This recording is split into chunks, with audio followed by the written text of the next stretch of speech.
Whenever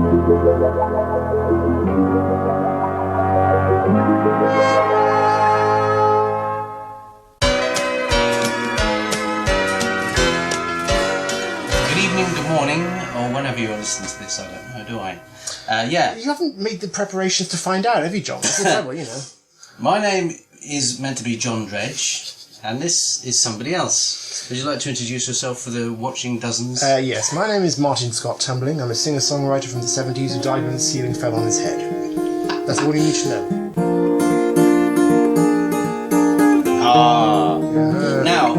So if you're watching this, which you might not be, I don't know. But if you are, then you're probably tuned in because we're going to talk about this magazine. Not this magazine, Looking magazine. Yeah. Have you ever read this magazine? That particular magazine, no, but I did have a subscription to Looking back in the day. When people have said, oh, we're going to do this or do that on podcasts, and then, you tune into it and they don't talk about it for half an hour, that really gets on my nerves. I don't know if you've ever had that. So we're going to get straight into this, because there's been quite a lot of I'll show you my, comments about my it. bathroom scales today. £4 from Argos, not bad, Yeah, and you can buy it on eBay now. Anyway, so what we're going to do is look at this Looking. Now, okay, I chose this one because, I don't know, it just... Because it was closest. It was closest. It just seemed quite nostalgic to me, this cover. It's a picture of some puppets from Starfleet. And I've only just realised that neither me or Joseph know anything about this programme at all. No, I never saw that. But an interesting thing about this... It looks like the sort of thing that you'd watch if Terrorhawks got too exciting. Want to calm down? Yeah, it's sort of like a chill room for the Jerry Anderson set. Well, this is what I was going to talk about. Was Terrorhawks? It was around almost exactly the same time as Starfleet, wasn't it? Yeah. So that we're talking about... this is 30th of October 82. Oh, God. How old were you at the time, John? 82, I was 12. And yourself? I would have been 11. Now, I'm going to show you... I'm going to go straight to my favourite thing about this whole Looking, because I've had a quick look. There is... That's cheating. That's I know, I'm preparation. cheating. There is a Haircut 100 comic strip. Now, this is some sort of action tale involving Nick Hayward. But my favourite thing about it is, right, it says, you've got the first panel here, it says Haircut 100, and if you look at the side it says, by arrangement with Haircut 100. So now we know. Now that doesn't happen very often, do you? Probably even less these days. So I love that. Drama on the high seas. Is that a Ransom? Now. Is that Arthur Ransom's? Arthur style. Yeah. It looks a bit like it. I mean, did he work on this?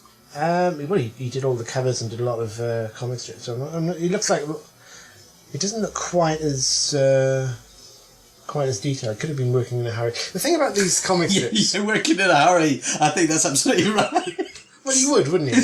Yeah. You'd work on it in the same way you listen to their albums, in a hurry. Because, I mean, Haircut 100, they were only really around for one album. It wasn't even theirs. But, so, let's quickly look at this. Let's have a look. So, on the first page, we've got... Oh, we got a great competition. Guess who that was meant to be. I've got an inkling. Well, I don't want to hear about your personal problems. But what's this? Star Portraits? I've got an inkling, but they've got do you know who that is? No one, though. Even the person that's a picture of does not know. Even the guy that drew that has no idea who this is. I've narrowed that down to 2. I mean, I wish you could see it for podcast listeners. I would just point out at this point, by the way, that much as John likes to take the piss out of bad drawings being sent into Looking, I actually got 2 of my drawings in Looking. That is pretty good. That is pretty good. What do you mean you got 2 of your drawings in Looking? I sent 2 drawings on 2 separate occasions. Not the 2 the same thing? No. Not the same one twice? No. That's the worst thing, it wasn't. It was so what was that for then? Well, that's just the same. Just to get in on this page. Just because it's there, because I drew. Well, no, I don't mean why did you do it. I mean, what did you draw? Can I not? Don't feel ashamed. Can I not tell you? Okay then. Well, now we all want to know what it was. Now we all want to know what it was. Okay, the writing competition, right? Guess what I actually drew on both occasions. and guess what I got for my trouble. What did you get for your trouble? Probably a £10 record token or something. Oh, brilliant! But you'd rather draw a veil over what it was that you actually. It was drew a picture of. What is this like politically incorrect? No, it's perfectly nice and it's perfectly, Yeah. it's even perfectly valid, I would say. I doubt these that. days. I doubt that. Perfectly, absolutely nice. It's Well, just, what was it then? it's just unlikely, that's all. Come on, what did you draw? Look, you've got all these 4 viewers and listeners agog. You have. It was the cast of Robin of Sherwood. What's wrong with that? No problem at all. It was the Jason Connery lineup. I didn't even draw Michael f***ing Praed.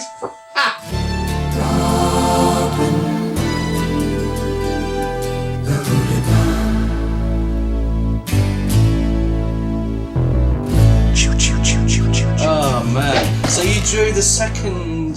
This was the second liner. Okay. Yeah, the second wave after Michael Praed buggered off to Dynasty. Okay, and that was so. You must have been a massive fan at the time. Of No, that I hated the show. Well, why did you draw? I mean, you suddenly thought, "Hey, I can draw them." It's the same reason why people climb Everest, because it's there. This is a drawing, ladies and gentlemen, of Steve Grant of Tight Fit. That was my second guess. No, I'm not joking. I'm not joking. I was going to say the bloke out of Tight Fit. That was going to be my funny joke. I thought it was George Michael. I thought it was sort of Tom Cruise or something like that gone wrong, or down the gym or something. But it was it was the guy out of Tight Fit. You're absolutely right. Wow. After hearing me say that, you guessed that very, very well. So what do I win this time? The Fall Guy is the next great big deal in looking. The Fall Guy, it's like a big comic strip in full colour, ladies and gentlemen. Look at the colour there. Look at that. It's mainly browns and greens, though, to be fair. Yeah. So the Fall Guy, I mean, I don't know. That wasn't much good, was it? Well, the Fall Guy was basically a case of giving that bloke some work after the Bionic Man. Yeah, Lee Majors. It was a big deal again. What was the setup for that? Was he was a stuntman who got involved in crimes. Got involved in drugs. And, you know, most of the show he was out of it. And occasionally, you remember the theme tune to the Fall Guy episode? Yeah, I know the Fall Guy theme tune. Well, I'm not the kind Yeah. you kiss and tell. Yeah. But I've been seen with Farrah. Basically, that's him boasting about all the famous people he's done films with. Yeah. No, done films with, sorry. but never did actually shank. Oh, okay. Because he says somehow they just don't end up as mine. Because he's the unknown stuntman. Ah, that's quite sad. It is totally sad, yeah. About the hardest thing I ever do is watch my leading lady kiss some other guy while I'm bandaging my knee. I might fall from a tall building, I might roll a brand new car, cause I'm the unknown stuntman who made Redford such a star.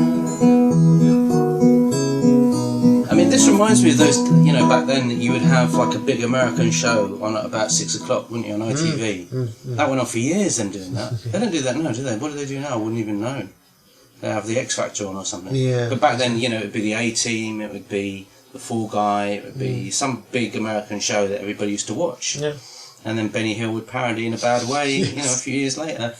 With the wrong font, usually. With Bob Todd as, you know, Lee Majors. Do you remember there was one episode of The Fall Guy where, for some reason, I think it was probably like a country and western kind of plot going on. Maybe somebody's stolen some guitars and you had to try and get them back and hit them and stuff. But for some reason, the last scene was them in the club listening to some country and western music. And then they said to, what was the name of the character, the Fall Guy? Jeffrey Fall Guy.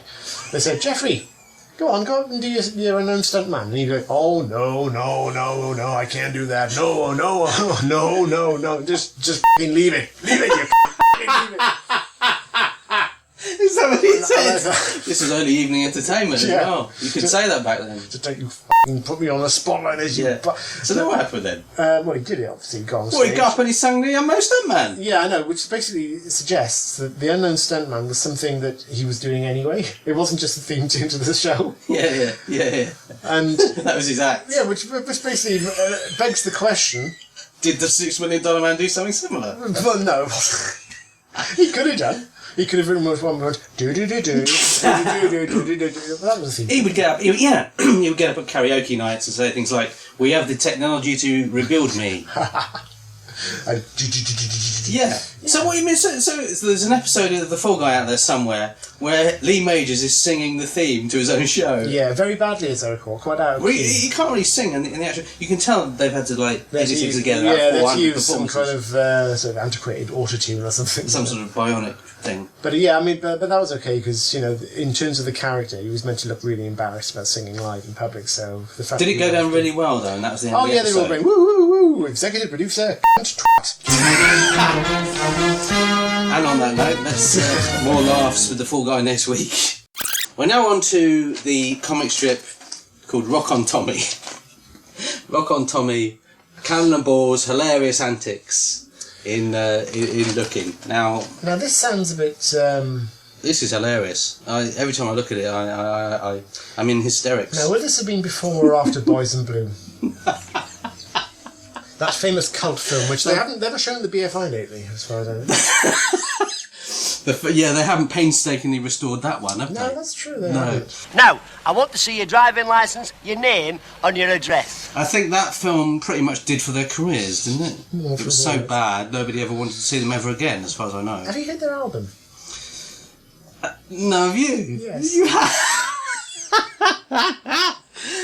Ladies and gentlemen, the only person that's ever heard Cannonball's album. Apart from Cannonball's mother, and even she couldn't get through side 2. Laugh me a laugh, grin me a grin, and then I know that we can win. Dance me a dance, joke me a joke, and blow the clouds away. You gotta play me a tune, sing me a song. Cannonball were the biggest thing going ever at that point in terms of comedy on television. They were second only to Little and Large. They were second only to Mike and Bernie Winters. They were second only to Lenny Bennett and that bloke he did stuff with. They were second only to the Jason Connery wing of whatever that show was. Yeah. What I want to know, right, is these... I mean, they're obviously having a great time with these adventures. Let's see. He's going... Is he going fishing or something? What's good? Rock on, Tommy, this garden's a mess! That's not a very good impression, is it? Well, it's better than he did. And if you take the role of Cannon... So are you, Chuck. That weren't funny, Tommy. I'll work out here till it's like a park. It's parky, all right. I'll work to keep warm. This tree's had it, really. It needs a... I sound like Andy Kershaw now. Anyway, it's not a very good story, is it? Well, look at it. I'll tell you why. He knows. It's not a very good story because it purports to depict their lives, but it's not canon. It's not canon. It's not part of the canon. Canon. So, but don't worry, more laughs with Bobby and Tommy next week. Oh, look at this poster calendar offer Bucks Fizz. Oh, look at that. Okay. There are 13 sparkling poster-sized colour pictures in the superb 1983 official Bucks Fizz calendar. Make your mind up. That's a bit of a soft sell, isn't it? Yeah, it's not that good. Because if you don't buy it, you're in the land of make-believe. Now we're coming to the What's On section where you've got a picture or you've got a sort of running order of the TV at the time. This was quite interesting because this is meant to be like a junior TV Times, isn't it? It was. That's the whole sort of idea of the mag. But in terms of listings, they were quite stringent in terms of the regions, but they only showed They would cut out half the shows that were on. Yeah, and it was only So it would only be I guess like shows relevant to kids. I think that's what they were meant to be. It was just like an early kind of education as to what was happening around the regions because more or less it was that the sort of same lineup throughout all the different ITV regions. So you've got Anglia, except for in the West Country when everything was replaced by Gus Honeybun's birthdays. So on Saturday 30th of October, this is 82.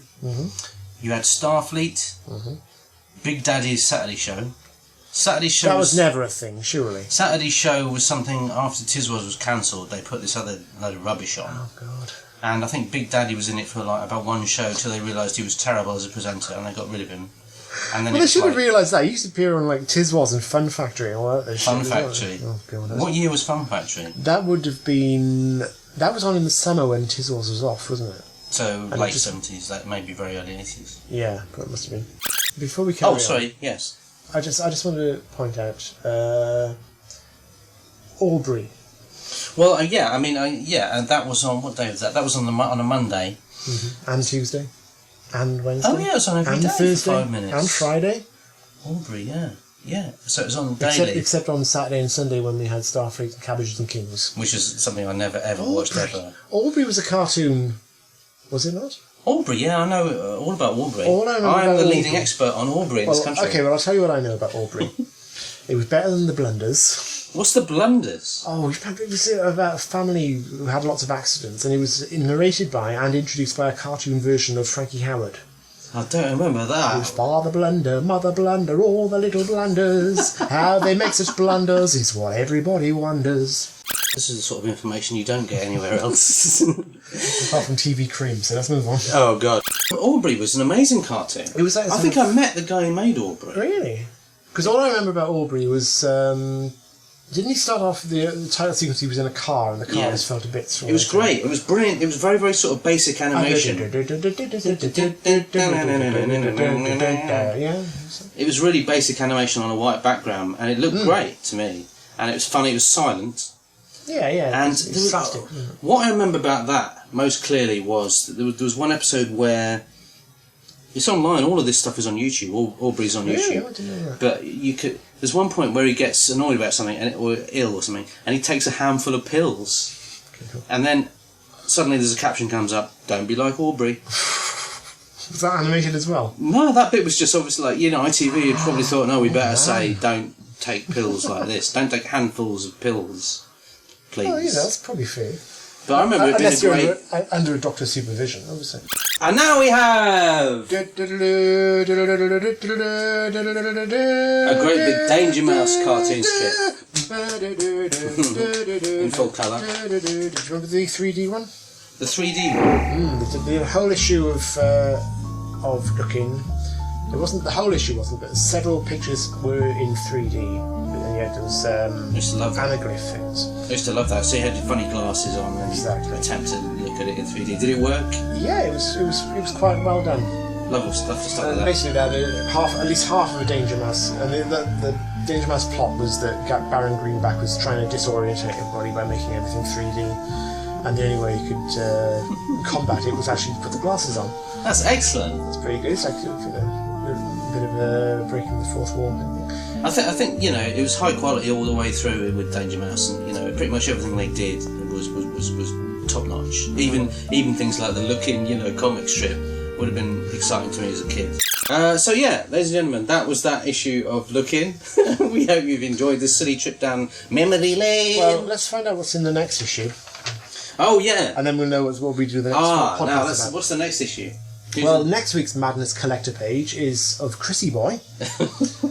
The Haircut 100 adventure strip continues. By arrangement with Haircut 100. Absolutely, yes. The artist formerly As known opposed as. to by arrangement with Nick Haywood or And something good like grief, a Danger Mouse special offer. that. I wonder what that is. Possibly the record and tape you were talking about. Quite very possibly, yeah. And Into the Labyrinth and Chips Super Strips. More Laughs with Cannonball. The special ABBA 10th Anniversary Colour Centre. I like the idea of ABBA only being together for 10 years. Excitement with the Fall Guy and Danger Mouse in colour.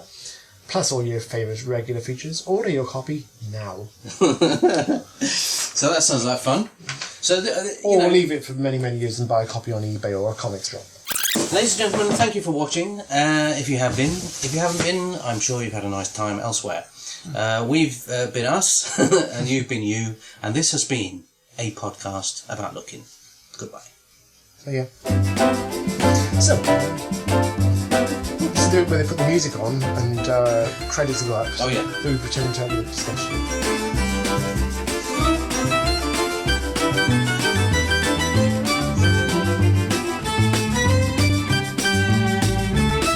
Let's put a pen in there. I've got a music.